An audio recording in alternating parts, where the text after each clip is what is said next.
Bayang-bayang Presiden ke-7 Joko Widodo dinilai masih membayangi langkah politik Presiden Prabowo. Peneliti senior politik Badan Riset dan Inovasi Nasional atau BRIN, Profesor Siti Zuhro, mengingatkan jika hal ini terus berlangsung, legitimasi pemerintahan Prabowo bisa terganggu. Jadi satu sisi tidak ada orang yang happy kalau dirinya nggak dipercaya. Betul. Apalagi RI 1 sebagai kepala negara, kepala pemerintahan. Tidak dipercaya rakyatnya.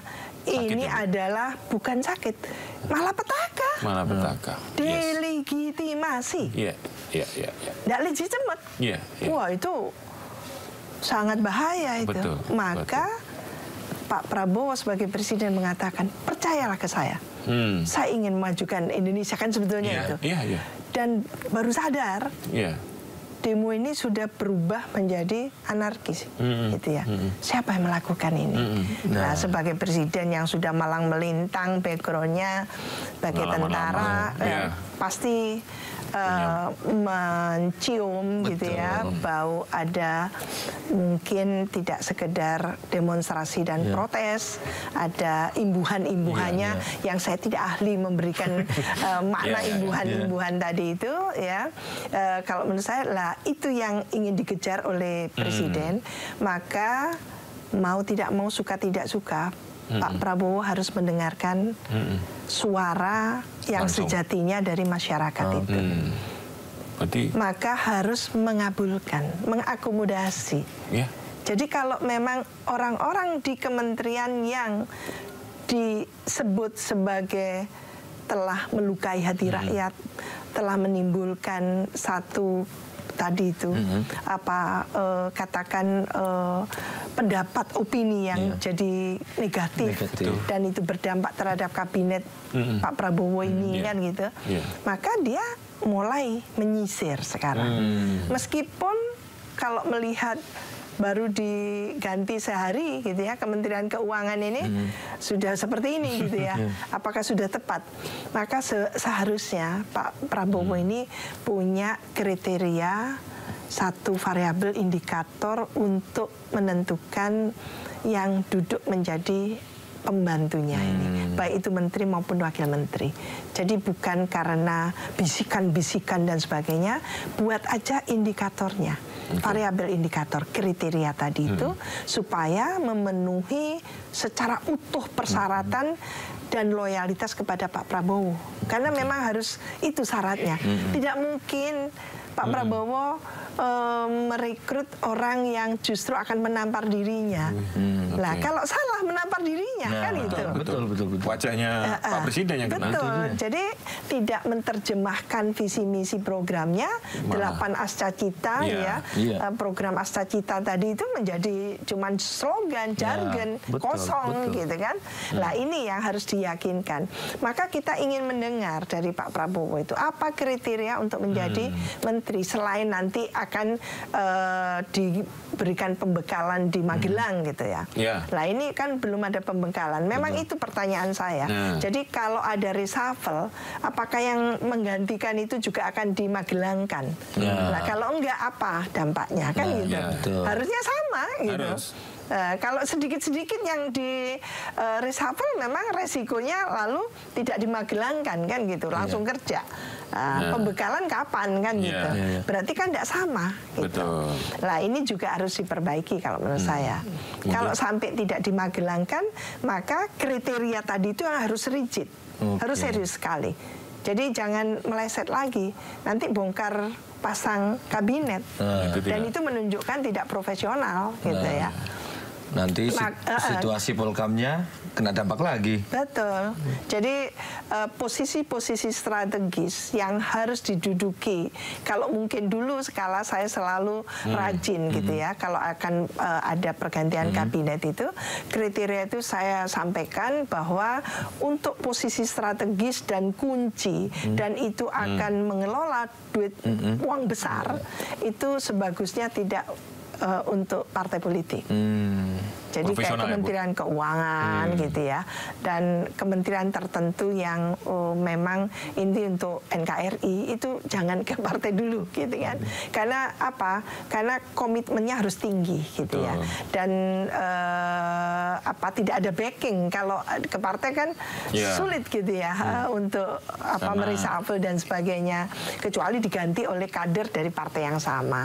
Jadi itu nomor satu itu ya. Jadi mestinya memang ada kriterianya. Yang kedua, Pak Prabowo tidak boleh lagi diopinikan sebagai bonekanya Pak Jokowi. Sebagai orang yang senantiasa dibayang-bayangi oleh Pak Jokowi. Tidak boleh lagi. Kalau itu halnya, maka tidak akan pernah utuh kehadiran Pak Prabowo. Dan itu yang akan mendelegitimasi pemerintahan Pak Prabowo. Jadi suka tidak suka kita harus sampaikan. Karena apa? Karena kalau kecintaannya ke NKRI, kita akan dukung sepenuhnya. Kita juga sangat NKRI, kan gitu. Nah, ini harus kita sampaikan. Maka reshuffle kabinet is a must. Satu keniscayaan untuk meletakkan orang-orang yang sungguh-sungguh akan mampu mengeksekusi program sesuai dengan yang sudah diucapkan. Jangan sampai Pak Prabowo terstigma hanya karena omon-omon istilahnya.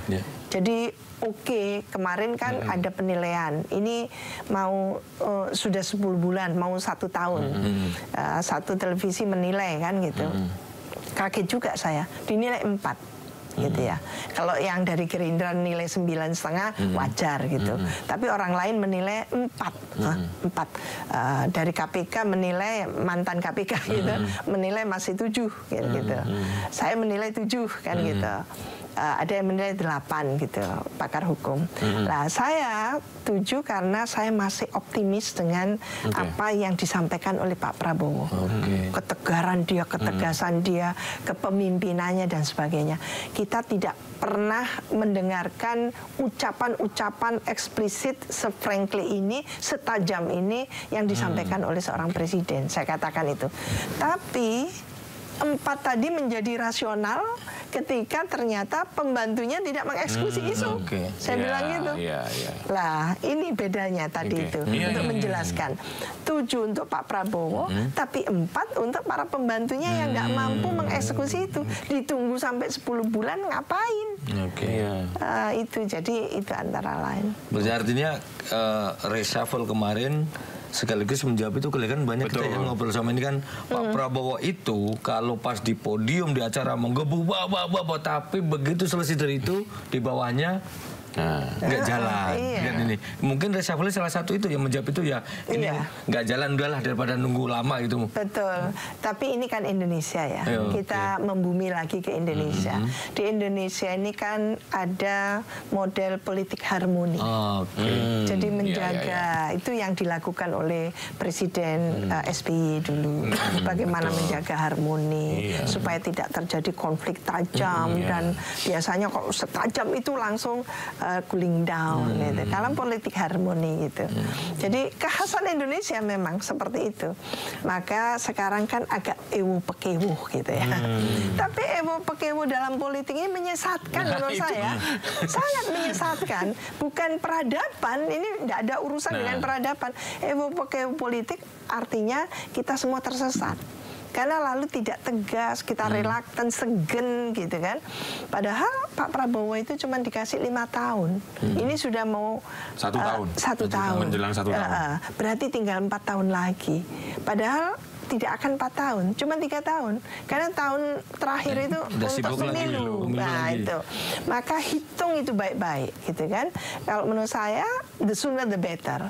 Untuk melakukan perombakan yang fundamental dan sangat dibutuhkan oleh masyarakat. Percayalah Pak Prabowo bahwa masyarakat luas itu mendukung gitu ya apa yang diinginkan untuk memajukan Indonesia ini, untuk mensejahterakan rakyat. Jadi nggak usah ragu-ragu.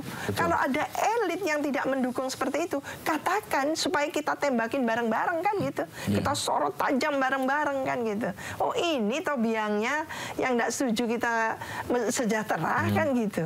yang disebutkan kita tidak takut, saya tidak takut oligarki gitu, tidak takut pada pemodal yang apapun gitu. Nah, itu ajak masyarakat untuk gitu ya.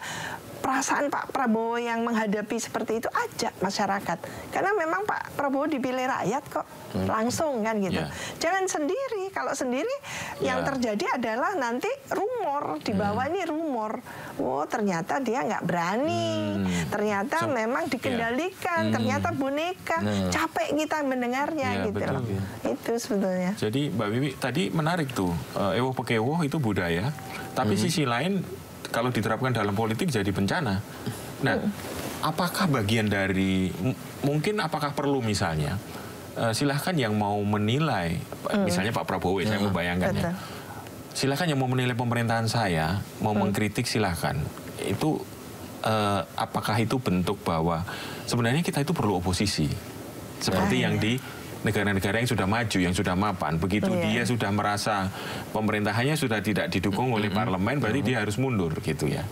Ya, apakah perlu gitu Bu? Artinya kan selama ini kita itu kan partai politik ini kan masih setengah-setengah ya, mau beroposisi apa tidak itu masih ragu-ragu gitu. Nah, gimana Mbak Wiwi? Keniscayaan Mas Bung, Mas Lukman. Jadi check and balance dalam sistem presidensial kita, mekanisme itu check and balances itu harus dihidupkan, harus efektif, harus fungsional.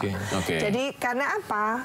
Kita tidak boleh berasumsi bahwa semua kebijakan eksekutif itu bagus semua. Kalau bagus semua, lah kalau pas jelek merugikan negara bangsa, merugikan rakyat, siapa yang harus melakukan koreksi? Nah, DPR diadakan untuk melakukan fungsi gitu ya, pengawasan secara konstruktif kepada eksekutif. Maka sebetulnya sistem presidensial kita Indonesia ini akan kuat ketika menghadirkan check and balances tadi itu. Nah, tentu harus dibenahi dulu fraksi yang ada di DPR. Idealnya ada 2 fraksi saja. Jadi fraksi untuk pendukung pemerintah yang paralel dan yang oposisi. Dalam bahasa demokrasi kosakata itu memang sudah tepat. Tidak bisa penyeimbang apa gitu ya, oposisi gitu ya. Artinya di luar pemerintah.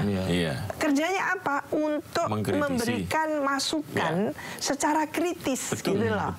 Kita tidak tabu kritis. Jangan lupa Indonesia itu karena tabu dengan pengawasan, pengawasannya amburadul jadinya. Negara ini paling lemah pengawasannya.